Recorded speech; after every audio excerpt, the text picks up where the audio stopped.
মেসিকে চোখ রাঙানোর ফল, গাল বেয়ে ঝরে পড়বে অশ্রুর নোনা জল। মেসিকে রাগালে তার পরিণতি কতটা ভয়াবহ হতে পারে সে নজির পৃথিবীবাসী অবলোকন করেছে বহুবার, বহুভাবে, বহু ক্ষেত্রেই। আর্জেন্টাইন সাবেক ডিফেন্ডার হুয়েন রোমান রিকেলমে একবার বলেছিলেন, মেসিকে কখনোই রাগানো উচিত নয়, মেসিকে জড়িয়ে ধরে ভালোবাসাই শ্রেয়। যদি তাকে রাগিয়ে দেয়া হয় তবে তা হবে আপনার জন্য সবচেয়ে ভয়ঙ্করতম পরিণতি। সাধারণ খেলোয়াড়েরা রেগে গেলে কার্ড দেখে মাঠ ছাড়ে, কিন্তু মেসি রেগে গেলে ফুটবল দিয়ে জবাব দিয়ে দেয়। রিয়াল মাদ্রিদ থেকে শুরু করে অস্ট্রিয়া, মেসির অগ্নিচক্ষুতে পুড়ে বরাবরই ছারখার হয়েছে প্রতিপক্ষ।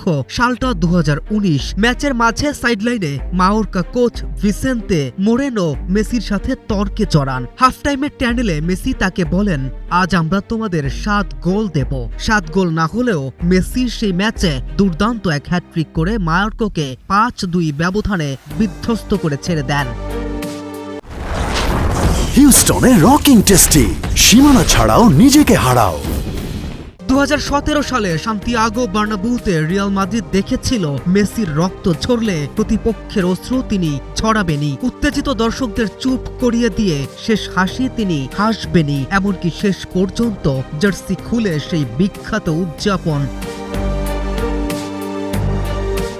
সময় গড়িয়েছে বছর কিংবা যুগ, মেসি আজও দেন না কাউকে সুযোগ। অস্ট্রিয়ার বিপক্ষে পেনাল্টি মিস করার পরে মেসিকে উদ্দেশ্য করে জিভ বের করে বুনো উল্লাস করেন দলটির গোলরক্ষক আলেকজান্ডার স্ল্যাগার, কিন্তু তা ক্ষণস্থায়ী। কিছুক্ষণের ব্যবধানেই মুখের ওই হাসি কেড়ে নেন মেসি, বা পায়ের ম্যাজিক্যাল শটে আদায় করে নেন গোল। থেমে থাকেনি তাতেই, ম্যাচের একেবারে শেষ মুহূর্তে গিয়েও করেন অসাধারণ আরও এক গোল। শেষ পর্যন্ত 2-0 গোলের ব্যবধানে জয় আর্জেন্টিনার। মেসি দেখালেন তাকে রাগিয়ে দেওয়ার পরিণতি। সময় বদলায়, বয়স বাড়ে, কিন্তু তেজ যেন কমে না তার। কেম রাফিন, নিউজ 24।